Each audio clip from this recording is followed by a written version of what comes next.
I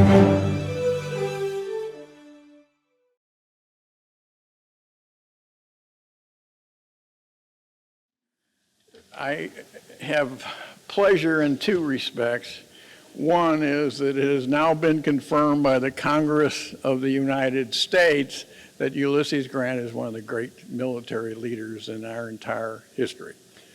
And we do have the man here responsible, like no one else was, in pushing that through. Well, you never pushed anything through, Senator, right? Yeah. I'm sorry, bad choice of word. But I think we're all fans of Grant, so I think it's especially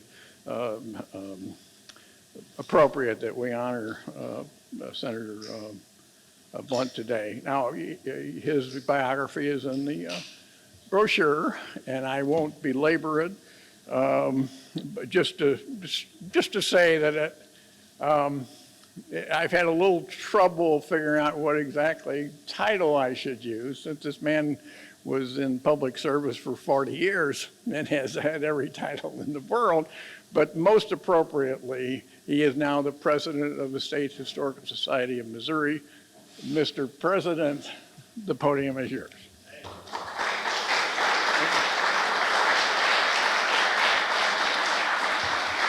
Thank you all.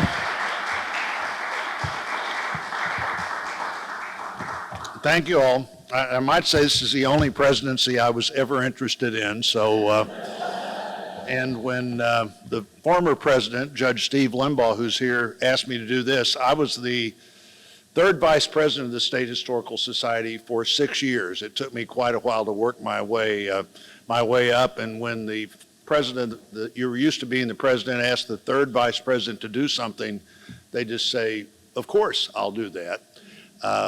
I did promise my wife this was the last free speech I would give for a while, so you and I will have to both enjoy it that way. I wish I could have been here this morning. Great topics. I had a chance to visit with Miss Carlin, and she and a good friend of ours, Anita McBride, wrote the book on First Ladies, but the Julia Grant, Ulysses S. Grant story is a great story. Her unbelievable confidence in him, and really was so important, I think, to making him who he was. And also she had a different sort of social connectedness than he had. And she was warm, and he was a little bit standoffish, as I'm sure was discussed this morning. I wish I could have heard that. And the Whitehaven was important to both of them. I almost talked about Whitehaven as a topic today, because Grant really did intend to spend much more of his retirement at Whitehaven than he did. After the war, he bought most of the relatives out to where he'd wound up with about 300 acres of Whitehaven property, and referred to it a lot to his friends in his writing, his correspondence about what he was doing there and what he hoped to do there. And then I'm not surprised now that I thought about it, but when I noticed that the topic that Grant was the most photographed person in the 19th century, I had to think about that a little bit, because I just wouldn't, totally logical, from the time he's 40 on, he's probably the most famous American and one of the most famous people in the whole world, that there'd be lots of Grant photographs, but I'd never thought about him being the most photographed person in the 19th century. The topic I did talk about today, I will tell you, I'm going to enjoy talking about it, but it probably does not reach the scholarly level of either of the early presentations or the one that will happen later, right here in the shadow of Eads Bridge. We'll get to hear about Grant and Eads, and that will be good as well. I want to talk about Grant and Reconstruction. I don't normally name a speech, but Greg asked me to, and Greg, thanks for asking me to be here as well. And so I said, well, let's just do Grant on Reconstruction, just the title, "I'll Keep My Word," and we'll get to that in a minute. But what I think is interesting about Grant and Reconstruction is how closely Grant's reputation wound up being tied to the reputation of Reconstruction. And one of the points I'll make today, the principal point I'll make today, is when Reconstruction, people have a positive view of Reconstruction, they have a positive view of Grant.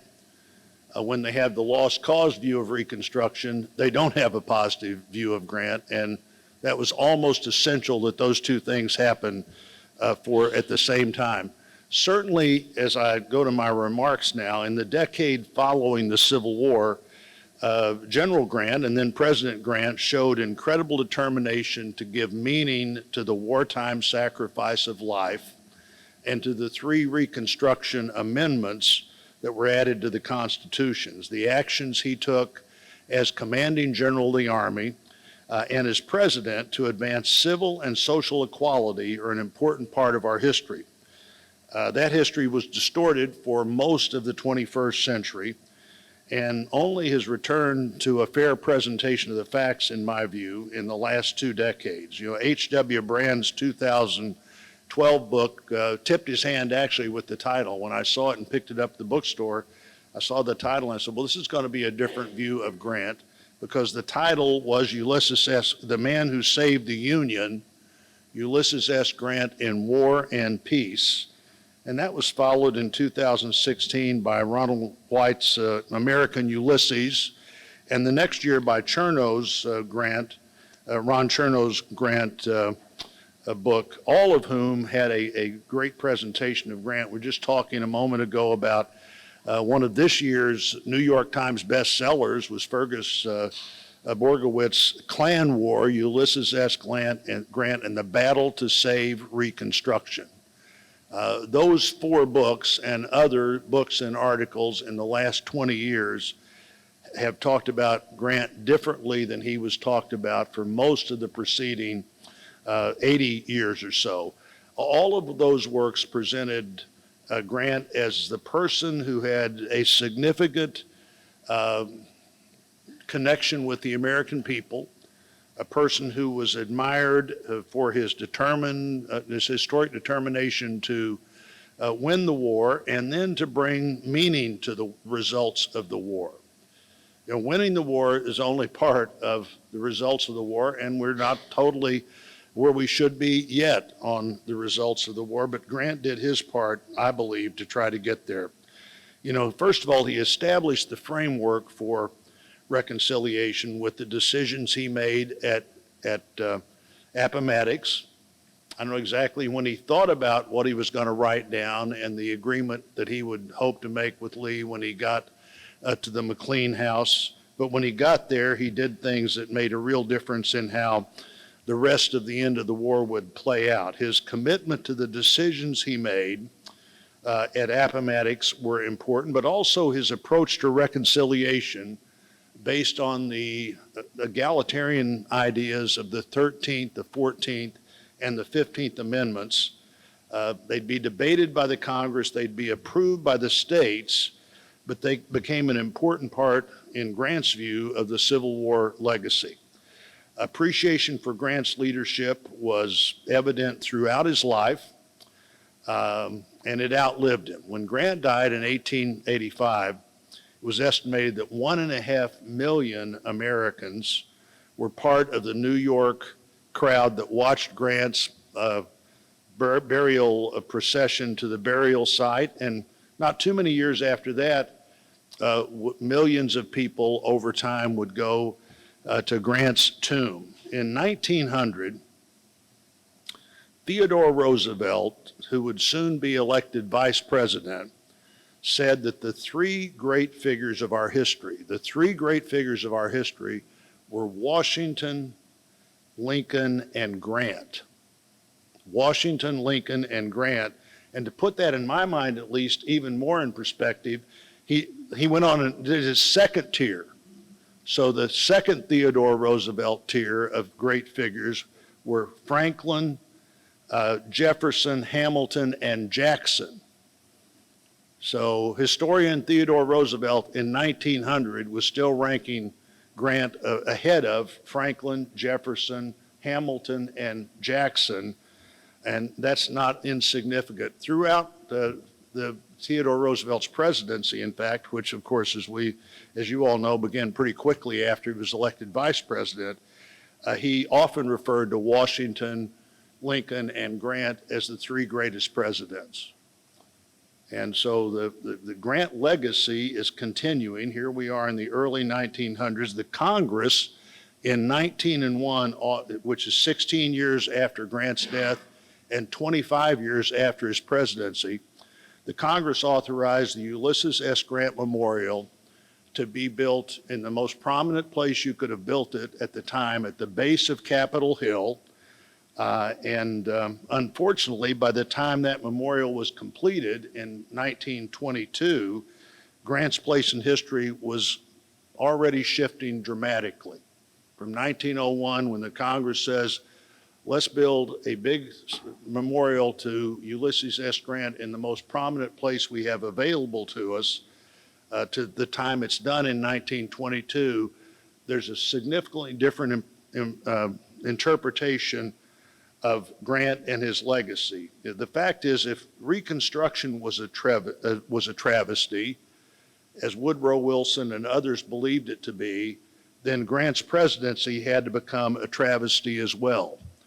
The revisionism of Grant's presidency, and even of Grant as a military leader, became a necessary element of making the case against radical Reconstruction.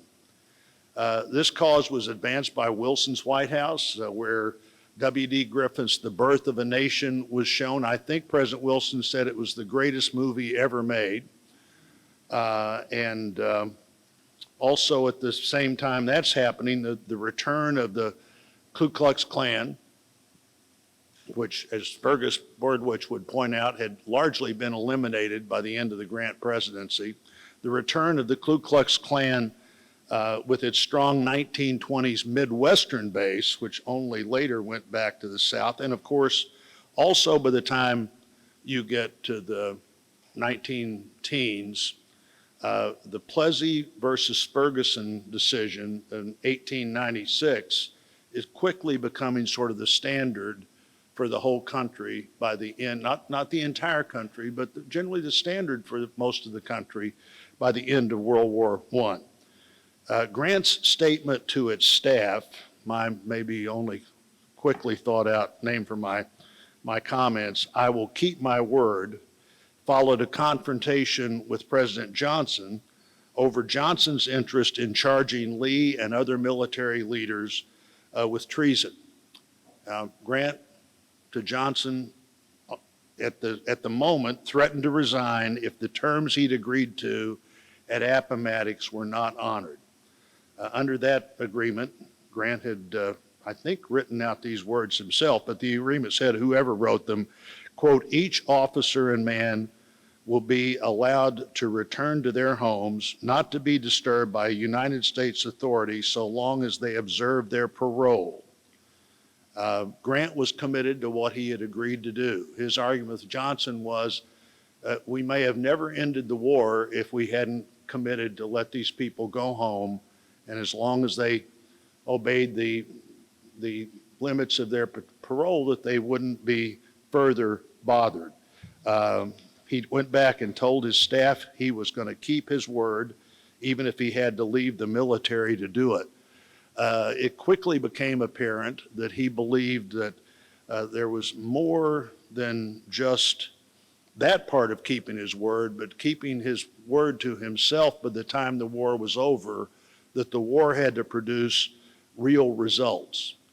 And I think it became pretty quickly apparent where he was on this. Establishing federal authority, of course, in the South, and dramatically reducing the size of the Union Army occupied Grant and his staff at the most basic level in the months immediately following the war. But by the spring and summer of 1866, General Grant was at a turning point and he turned his attention to policy. Grant openly advocated for the passage of the 14th Amendment. He's a general in the Army, and generals are more political than they were maybe in the years after the war, but he was taking a political position because it wasn't universal that the 14th Amendment was what certainly every member of the Congress thought. But he decided to use his popularity and to go on record advocating for the 14th Amendment, the Citizenship Amendment. His long-term congressional ally, Elihu Washburn, was chairing a critical subcommittee on the Joint Committee on Reconstruction, and they were in constant conversation. Each of the three Reconstruction amendments gave Congress the authority to, not just to amend the Constitution, but each of the amendments gave Congress the authority to write legislation to enforce the amendment. The so-called Radical Republican Congress, by the middle of 1866, was consistently writing that legislation in a way that looked for support from the commanding general of the Army, who was largely put in a place to move these amendments forward. After the passage of the 14th Amendment, Congress established federal laws against bribery, threats, intimidations, not part of the amendment. This is part of the legislation to implement the amendment, against bribery, threats, intimidation, and force to keep voters from exercising their citizenship rights. In both the 14th and 15th Amendment, Congress also gave broad authority to use the military to enforce the law, and then Congress provided as many commissioners as necessary to hear the cases that the military officers would bring against citizens who were not in compliance with the law. In July 1867, the Congress specifically placed much of the responsibility of executing the Reconstruction laws on the military and on the commanding general, and that would have been General Grant. By the end of 1866 and into 1867, Grant was doing things that the Congress had given him the authority to do. He did things like removed weapons from every Southern arsenal and had them shipped north. He supported General Sherman and other commanders' actions in every way he could, including publicly. He issued orders protecting soldiers, freedmen, and other Unionist civilians from facing frivolous criminal charges.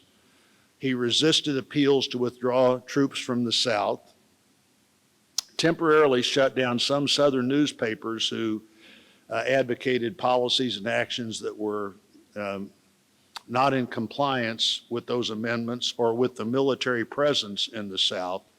This is a very active series of things. Too active for President Johnson, who tried to convince Grant he should go to Mexico for a while on a presidential peace mission, and Grant refused to go because he thought the only reason he was being sent was the only reason he was being sent, which was to get him out of the way. So he simply refused to do it. Said, I will not leave. I'm going to stay right here and do the job. If you want to remove me from the Army, you can do that, but I'm not going to Mexico so somebody else can take over. Reconstruction appeared to be working, and between November 1867 and June 1868, every Southern state had a convention to rewrite their Constitution. Over 25% of those convention delegates were black, and in two Southern states, more than 50% of the convention delegates were black who wrote their Constitution. Each of them leaned heavily, or at least most of them, those new constitutions leaned heavily on wording from the Declaration of Independence. And when they were done, each of the states elected some blacks to the legislature in their state. Florida, in their constitution, even designated two states in the legislature to be represented by the Seminole Indian tribe. So these are different constitutions than the constitutions that they were replacing. When Grant became president in March 1869, his administration would face many questions previous administrations had not dealt with. One was just the incredible size of the public debt. The unbelievable size of debt that had grown during the war and the way the war was funded, the whole introduction of greenbacks into the system, all of those things were things that Grant had to deal with to both, and then they had to start collecting revenue a little better than they had before and reduce spending. But clearly at the inauguration, he had other things on his mind as well. Grant was the first person first president in his inaugural remarks to mention Native Americans. During some of Grant's time after the Mexican War, in the Far West, he dealt with some of the more peaceful Indian tribes who were not always being peacefully treated by the white people that were there. And that impression of Indian tribes appeared to always be part of his discussion later on. He was probably more sympathetically pro-Indian, maybe than any, he probably actually had more contact with Indians than any president since Andrew Jackson, and Andrew Jackson's contact with Indians had not always been peaceful. And so he mentioned this in his inaugural remarks. And of course, the great challenge affecting President Grant and the country was the commitment of the rights of Black Americans. Now, 4 million of those Black Americans had just been freed from slavery, and other Black people that had been free before the war had, of course, experienced different levels of control because of who they were and the color of their skin. Grant said the question, in his inaugural remarks, the question of equality will agitate the public until it's answered. And he said the question should be settled now, and now he calls for another amendment past the 15th Amendment. So the 15th Amendment, granting citizenship apparently had not been enough to allow black men to vote. And so, okay, we're going to have another amendment to say, just in case you didn't get the 14th Amendment, the 15th Amendment will make this even more clear. Not long after Grant was president, in 1870, the Department of Justice was established.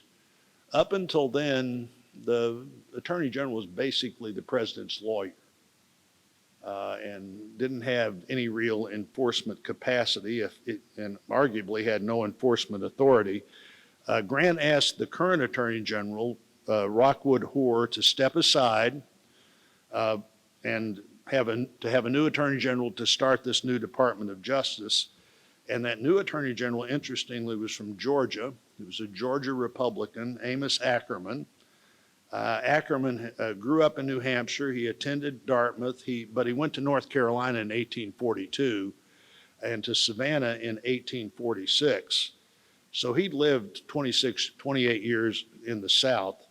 I don't know if critics of Ackerman referred to him as a scallywag or a carpetbagger, since he was from the North, but he'd been there for 28 years and frankly had not objected too much to the Confederate government, but realized by the end of the war what a mistake that had been. Grant also, so let me make one more thought there. Ackerman was the only cabinet officer in the administration from a Confederate state. And he was the only person in the administration that had been personally threatened, confronted and threatened by the Klan. Grant also asked a Kentuckian, Benjamin Bristow, to serve as Solicitor General. And I think he was the first Solicitor General. Bristow was a so-called Kentucky Blue Jay, which was a Kentuckian who opposed secession, and like Missouri, Kentucky never did succeed. There was plenty of the new Department of Justice to do. The Lieutenant Governor of Louisiana, Oscar Dunn, a former slave, asked for help to protect people's political privileges. Grant specifically ordered Ackerman to do what was necessary to protect free speech and free action in Louisiana. And there's another story there to be told about Grant and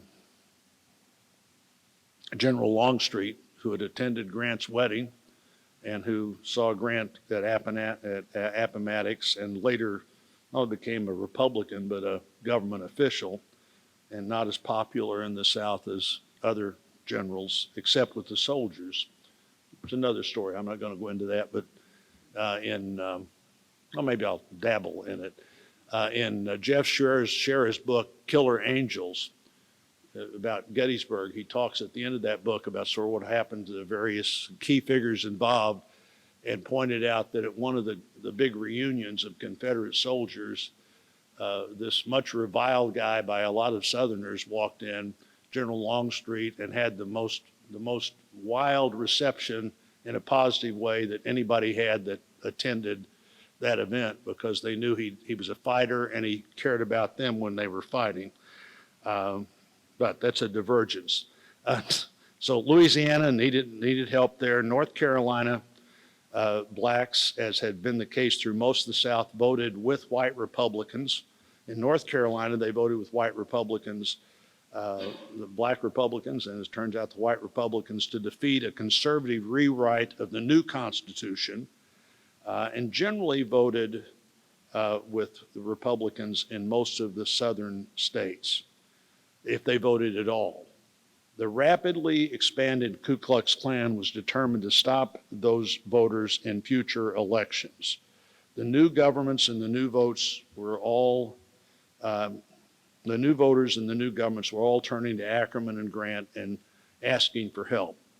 On August 31, 1870, General Grant returned early from his summer residence in Long Branch, New Jersey, earlier than he planned to personally take charge of directing the fight against the Klan. In early October, he sent troops to South Carolina and gave aggressive opponents of the civil rights 5 days. This is Ackerman, this is Grant sending troops with the order that they have 5 days to return home or to face the consequences. Then at the end of that 5 days, more than 100 were arrested, and Attorney General Ackerman personally then traveled to South Carolina to deal with this problem and to set an example of his personal commitment and the government's personal commitment and federal responsibility for the civil rights of people who had just had civil rights extended to them. Reconstruction continued in the 1870s to produce results. 1873, a 24-year-old John Roy Lynch became the Speaker of the Mississippi House of Representatives, the first black man to hold that position. The next year, he became a member of the U.S. Congress and helped pass one of the enabling Reconstruction bills that banned discrimination in hotels, trains, and all public accommodations. The 1873, that same place in Mississippi was the high water mark for reconstructed Mississippians. Black Americans held over 40% of the seats in the legislature in Mississippi. They held the offices of Lieutenant Governor, Secretary of State, and Secretary of Education.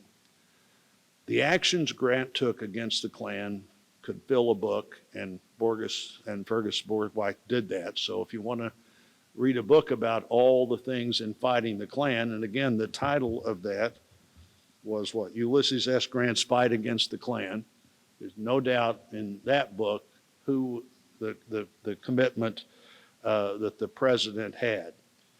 His commitments to civil rights and equal opportunity were evident throughout the country. At the dedication of the Freedmen's Memorial in Washington, D.C. in the summer of 1876, his last summer as president, Grant was there, actually in the role he enjoyed the most, not to give a long speech, but to say a couple of words and unveil the statue. The main speaker of the day was Frederick Douglass. In his tribute to Grant, he said that Grant was, quote, steady and trusted by black Americans. He later added that Grant was the first of our generals to see that slavery must finish, that the Union might live. And he protected colored soldiers from insult by military order. The black soldier, continuing the quote from Frederick Douglass, the black soldier was welcome in his tent and the freedman in his house. Ending that quote. By the end of Grant's second term, the determination to protect civil rights and to punish the South had lost its intensity. The complicated results of the 1876 election and the concessions that were made by the incoming president, President Hayes, was one of the contributing factors. But it could also be argued that the country had just sort of worn itself out on this topic. The intensity on this issue, on the racial issue and the slavery issue, had used up so much of the country's energy in the years before the war, in the years during the war, and the years after the war, that may have just been kind of sputtering to a conclusion. You know, the long-term commitment to do the right, to hard things is hard to achieve in a democracy. Some people get tired of trying to solve the problem, not easy to solve. Some react with almost 180-degree change of attitude, as happened in our state. You know, one of the examples, frankly, would be the border states, Missouri, Kentucky, Maryland, and Delaware. None had left the Union, but by the middle of the 1870s, many were looking for ways to identify with the South and with the lost cause. 1874, Missourians sent a Confederate Brigadier General, Francis Cockrell, to the United States Senate. 4 years later, he was joined by former Confederate Congressman George Vest. It was the seat I held. The George Vest seat was the seat I held. There were, between 1865 and 79, there were 7 different Republicans that held that seat.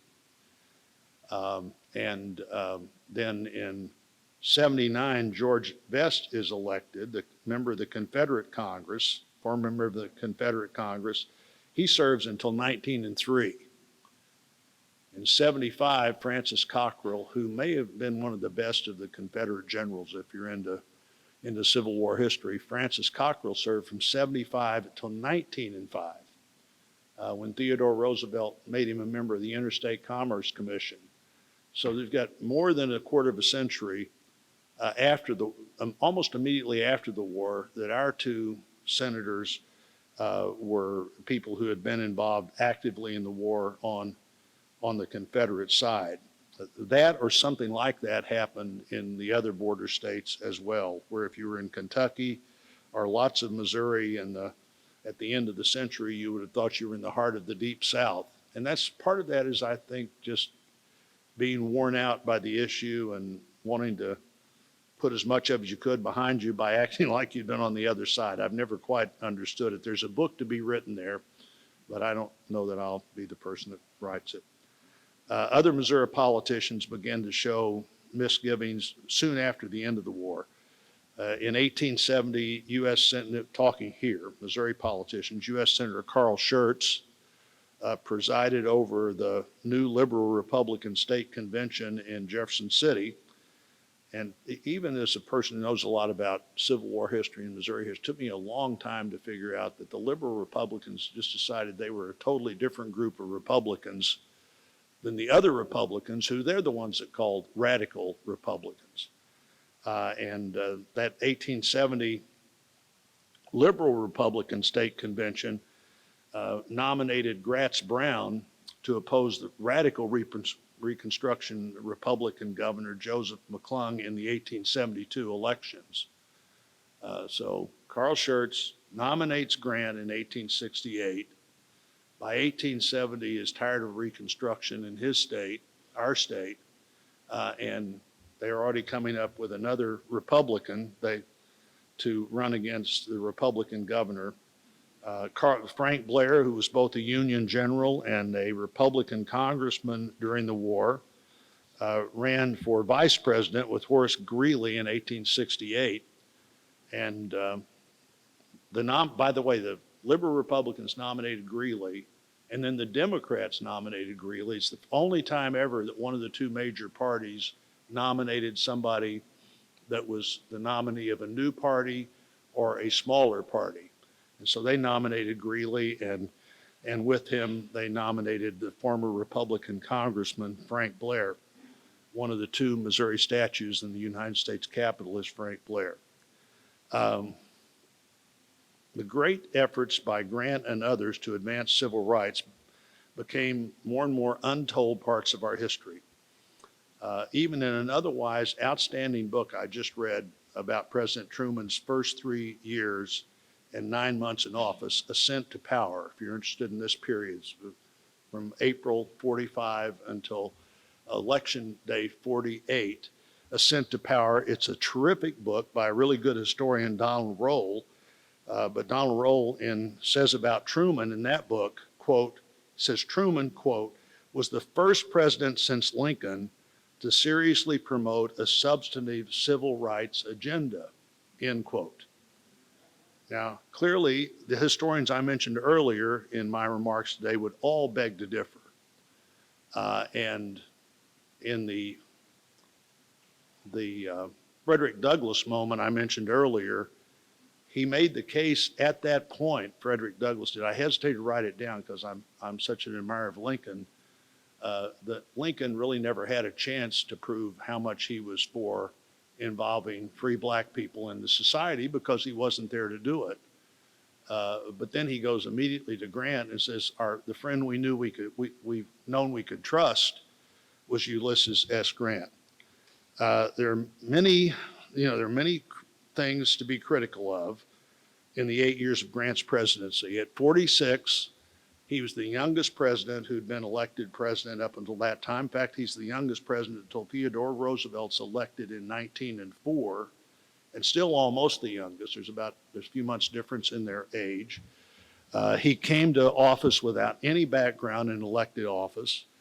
He too often believed for too long in the good motives of people that he'd placed confidence in, whose motives weren't so good.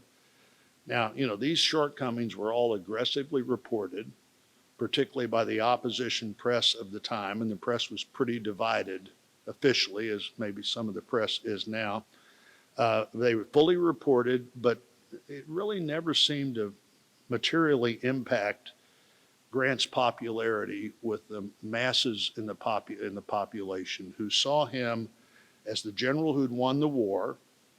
And then later, at the end of his war, they watch his heroic efforts to finish his personal memoirs to provide financially for his wife and family.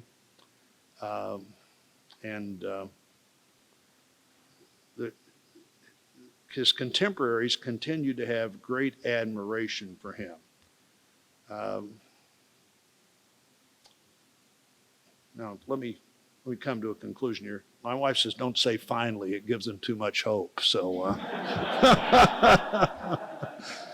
and she would particularly be thinking that if she'd heard me talk this long on this topic.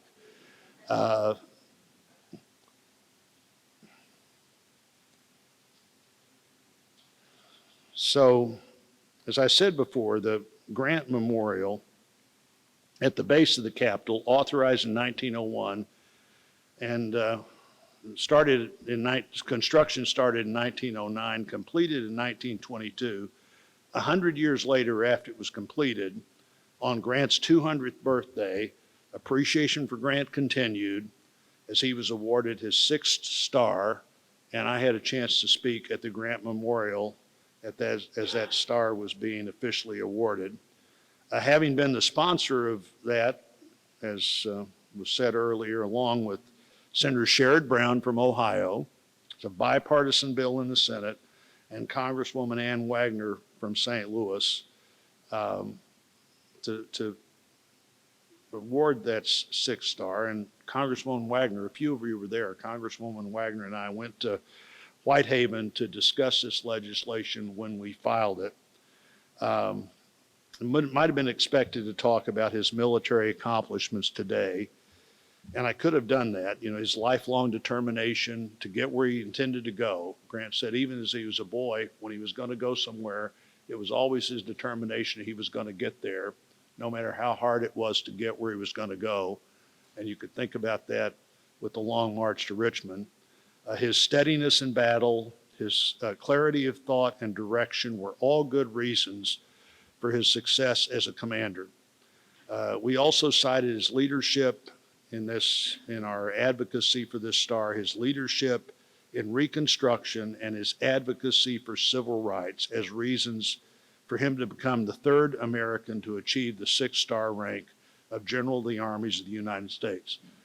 Missourian John J. Pershing was the only person to receive that rank while living, and he continued to serve after he returned from World War I. George Washington was awarded the rank during the 1976 bicentennial. At his death, Washington was only a 3-star general, which was the highest rank available at the Army at the time. There were no 4 or even 5-star generals at the time. And in 1978, Congress promoted Washington for his extraordinary service and to correct his lower rank relative to later generals. Ulysses S. Grant was awarded the rank of 6-star in the year of his 200th birthday. Philip Sheridan had called him, quote, the greatest soldier in our history. M.D. Leggett, who served on his staff, observed after the war that, quote, his confidence in his own judgment seemed to be unbounded. This is Leggett continuing to talk. Of all the men I have ever met, he was the most self-poised, the most self-reliant. It seemed impossible to confuse him or even annoy him in great emergencies. Both Lincoln and Mark Twain sensed Grant's talented use of words. Many others have joined them since then. British military historian John Keegan wrote, quote, setting on his horse during a pause in battle, Grant could write model instructions for his subordinates, end quote. He then compared that skill to the skill that the Duke of Wellington had and said if there was one single document that explains why the North won the war, it is the personal memoirs of U.S. Grant. And so today I've been glad to have a chance to talk about General Grant's work to win the peace as well. I may never speak at the Grant Symposium again, but at this 10th time, 11th time, even better, on a lucky number. Glad to be here and glad to be with you. Thank you all.